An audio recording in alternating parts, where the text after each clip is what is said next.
Hello അസ്സാം വലൈക്കും welcome back to ഐബൂസ് മമ്മ ചാനൽ. അപ്പോൾ ഇന്ന് ഞാനൊരു റെസിപ്പി വീഡിയോ ആയിട്ടാണ് വന്നിരിക്കുന്നത്. ഇന്ന് ഞാൻ കുക്ക് ചെയ്യാൻ പോകുന്നത് മക്കൾക്കൊക്കെ കൊടുക്കാൻ പറ്റിയ ഹെൽത്തി വെയിറ്റ് ഗെയിൻ ഉണ്ടാകാൻ സഹായിക്കുന്ന ഒരു നല്ലൊരു ലഞ്ച് ഡിന്നറായിട്ടൊക്കെ യൂസ് ചെയ്യാം കേട്ടോ. അപ്പോൾ അതിനെ പറ്റിയ നല്ലൊരു റെസിപ്പി ആയിട്ടാണ് ഇന്ന് വന്നിരിക്കുന്നത്. അപ്പോൾ അതാ ഞാൻ അതിന് വേണ്ടിയിട്ട് ഇവിടെ കുക്കർ വെച്ച് കൊടുത്തിട്ടുണ്ട്. ഇനി ഇതിലേക്ക് ആവശ്യത്തിനുള്ള വെളിച്ചെണ്ണ ഒഴിച്ച് കൊടുക്കുകയാണ്. വെളിച്ചെണ്ണ അല്ലെങ്കിൽ നെയ്യോ ചേർത്ത് കൊടുക്കാം കേട്ടോ. അപ്പോൾ കുഞ്ഞുങ്ങൾക്ക് ആയതുകൊണ്ടിട്ട് നല്ല നെയ്യോ അല്ലെങ്കിൽ നല്ല ആട്ടിയ വെളിച്ചെണ്ണയൊക്കെ യൂസ് ചെയ്യുന്നതായിരിക്കും കുറച്ചും കൂടി നല്ലത് കേട്ടോ. പിന്നെ ഇത് കുട്ടികൾക്ക് മാത്രമല്ല കേട്ടോ, നമുക്ക് മുതിർന്നവർക്കും യൂസ് ചെയ്യാം. നല്ല ടേസ്റ്റാണ് ഇത് കഴിക്കാൻ. ഞാൻ ഇപ്പോൾ ഹസ്ബൻഡിന് ഫുഡ് കൊണ്ടുപോകേണ്ടത് ദിവസമൊക്കെ ഉണ്ടെങ്കിൽ ഞാൻ മോനിക്ക് ഉണ്ടാക്കുമ്പോൾ എനിക്കും കൂടി കരുതിയിട്ട് ഞാനിത് ഉണ്ടാക്കും. നല്ല ടേസ്റ്റാണ് കേട്ടോ അത് കഴിക്കാനായിട്ട്. ഇനി ഞാൻ ഇതിലേക്ക് നല്ല ജീരകം ചേർത്ത് കൊടുക്കുന്നുണ്ട്. ഒരു കുറച്ച് നല്ല ജീരകം ചേർത്ത് കൊടുക്കുക. ഇല്ലയെന്നുണ്ടെങ്കിൽ നല്ല ജീരകത്തിൻ്റെ പൊടി ചേർത്ത് കൊടുത്താലും മതി കേട്ടോ.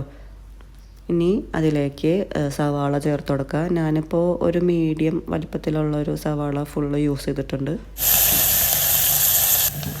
ഇനി ഞാൻ ഇതിലേക്ക് കുറച്ച് വെളുത്തുള്ളിയും ഇഞ്ചിയുടെയും പേസ്റ്റ് ചേർത്ത് കൊടുക്കുന്നുണ്ട്. ആവശ്യത്തിനനുസരിച്ച് ചേർത്ത് കൊടുക്കാം. ഉരുളക്കിഴങ്ങൊക്കെ ചേർക്കുന്ന ആരാം കൊണ്ട് ഇഞ്ചി വെളുത്തുള്ളി പേസ്റ്റ് കുറച്ച് ചേർക്കുന്നത് നല്ലതാണ്. ഗ്യാസിൻ്റെ ഒക്കെ പ്രശ്നം ഉണ്ടാവുന്നവർക്ക്. പിന്നെ കുട്ടികളെയൊക്കെ നമ്മൾ ഫസ്റ്റ് നമ്മൾ സ്പൈസസ് ടേസ്റ്റ് ചെയ്യിപ്പിച്ച് തുടങ്ങുമ്പോൾ മഞ്ഞൾപ്പൊടി, വെളുത്തുള്ളി ഇതൊക്കെ നമ്മൾ ഫസ്റ്റ് ടേസ്റ്റ് ചെയ്യിപ്പിച്ച് തുടങ്ങണം നല്ലതാണ് കേട്ടോ. ആദ്യമേ തന്നെ നമ്മൾ സ്പൈസസ് ടേസ്റ്റ് ചെയ്യിപ്പിച്ച് തുടങ്ങുമ്പോൾ മഞ്ഞൾപ്പൊടി ടേസ്റ്റ് ചെയ്യിപ്പിക്കുന്നതാണ്. അതിനുശേഷം നമ്മൾ വെളുത്തുള്ളി ടേസ്റ്റ് ചെയ്യിപ്പിക്കുന്നത് നല്ലതാണ്.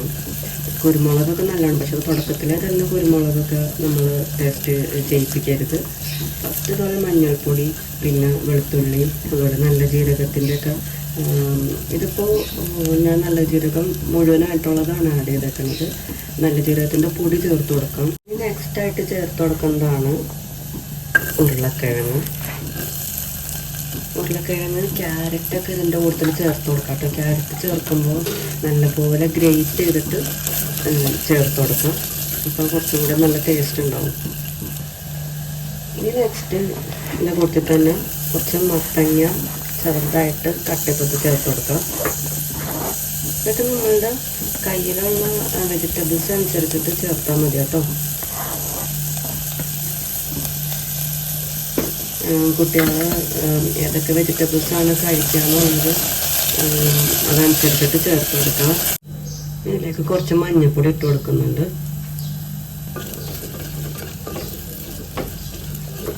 ഇതിലേക്ക് വേണമെങ്കിൽ ക്യാരറ്റ് ചേർക്കാം കേട്ടോ. ഞാൻ എൻ്റെ കയ്യിലിപ്പോൾ മത്തങ്ങയും ഉരുളക്കിഴങ്ങും ഉള്ളു. ഇനി ഇതിലേക്ക് ഒരു ഗ്ലാസ് വെള്ളം ചേർക്കുന്നുണ്ട്. അരി എടുത്തേക്കണ അളവിനനുസരിച്ചിട്ട് ഒഴിക്കാം കേട്ടോ. ഞാൻ ഇവിടെ എടുത്തേക്കണ പൊന്നിയരിയാണ്. നിങ്ങൾക്ക് വേണമെങ്കിൽ ജീരകശാല യൂസ് ചെയ്യാം. ഞാൻ പൊന്നിയരിയാണ് എടുത്തേക്കണത്. കുറച്ച് ഉപ്പാട് കൊടുക്കുക, കുറച്ചിട്ടാൽ മതി. കുറച്ച് കായം പൊടിയും കൂടി ചേർത്ത് കൊടുക്കുന്നുണ്ട് കേട്ടോ. നേരത്തെ ചേർക്കാൻ മറന്നുപോയി. ഇപ്പോൾ ഇച്ചിരി ഒന്ന് കായം പൊടി ഞാൻ ഇട്ട് കൊടുത്തിട്ടുണ്ട്. ഇനി ഇതിലേക്ക് നമുക്ക് അരിയും മറ്റേ മൂങ് ദാലില്ലേ, ചെറിയ പരിപ്പ്, ഈ പൊന്നിയരിയാണ് കേട്ടോ. ഇത് പൊന്നിയരിയും അതിൻ്റെ കൂട്ടത്തിൽ ഞാൻ ചെറിയ മറ്റേ മൂങ് ദാലില്ലേ അതും എടുത്തിട്ടുണ്ട്. ഇത് രണ്ടും കൂടി ചേർത്ത് നല്ലപോലെ കഴുകി വെച്ചേക്കാണ്. ഇതും ഞാൻ ചേർത്ത് കൊടുക്കാണ്ട് വെള്ളത്തിലേക്ക്. പിന്നെ നമുക്ക് ഇതിലേക്ക് മാഗി ക്യൂബ് ആഡ് ചെയ്യാം. അത് ഓപ്ഷണലാണ്. അത് നമുക്ക് ഇച്ചിരി കൂടി കൂടുതൽ ടേസ്റ്റ് വേണം എന്നുണ്ടെങ്കിൽ അത് ആഡ് ചെയ്യാം കേട്ടോ. ഇത് കുട്ടിക്ക് വേണ്ടിയിട്ട് ഉണ്ടാക്കുന്ന ഒരു ഹെൽത്തി ഡിഷ് ആയാലും കൊണ്ട് ഞാനത് ആഡ് ചെയ്യുന്നില്ല. പിന്നെ അല്ലെങ്കിൽ നമ്മളുടെ കയ്യിൽ നമ്മൾ ഉണ്ടാക്കിയ ചിക്കൻ സ്റ്റോക്ക് ഉണ്ടെങ്കിൽ, ചിക്കൻ സ്റ്റോക്ക് വാട്ടർ ഉണ്ടെങ്കിൽ അതാണെങ്കിൽ നമുക്കിതിലോട്ട് ആഡ് ചെയ്ത് കൊടുക്കാം കേട്ടോ. ഇപ്പോൾ ഇത് ഏകദേശമൊക്കെ ഒന്ന് സെറ്റായിട്ടുണ്ട് കേട്ടോ. ഇനി അടച്ചു വെച്ച് വേവിക്കുക. ജീരകശാല അരിയാണെന്നുണ്ടെങ്കിൽ നമ്മൾ നെയ്ച്ചോറിൻ്റെയൊക്കെ പരിവം പോലെ തന്നെ ഒരു വിസിൽ വന്നാൽ മതി. ഇതിപ്പോൾ ഞാൻ പൊന്നി അരിയാണ് എടുത്തേക്കുന്നത്. പിന്നെ എൻ്റെ കുക്കറിനും കുറച്ച് കൂടുതൽ വിസിൽ വേണ്ടി വരും. അപ്പോൾ ഓരോരുത്തരുടെ കുക്കറിൻ്റെ അതനുസരിച്ചിരിക്കും. എനിക്കൊരു 3-4 വിസിലൊക്കെ വേണ്ടി വരാറുണ്ട് കേട്ടോ. ഇത്രേ ഉള്ളൂ കേട്ടോ. ഇനി അത് വിസിൽ വന്നു കഴിഞ്ഞാൽ നമുക്ക് ഓഫ് ചെയ്യാം. അപ്പോൾ ഇത്രേ ഉള്ളൂ ഈ റെസിപ്പി. ഭയങ്കര എളുപ്പത്തിൽ നമുക്ക് ഉണ്ടാക്കാൻ പറ്റിയ ഒരു ലഞ്ച് അല്ലെങ്കിൽ ഒരു ഡിന്നർ റെസിപ്പിയാണ്.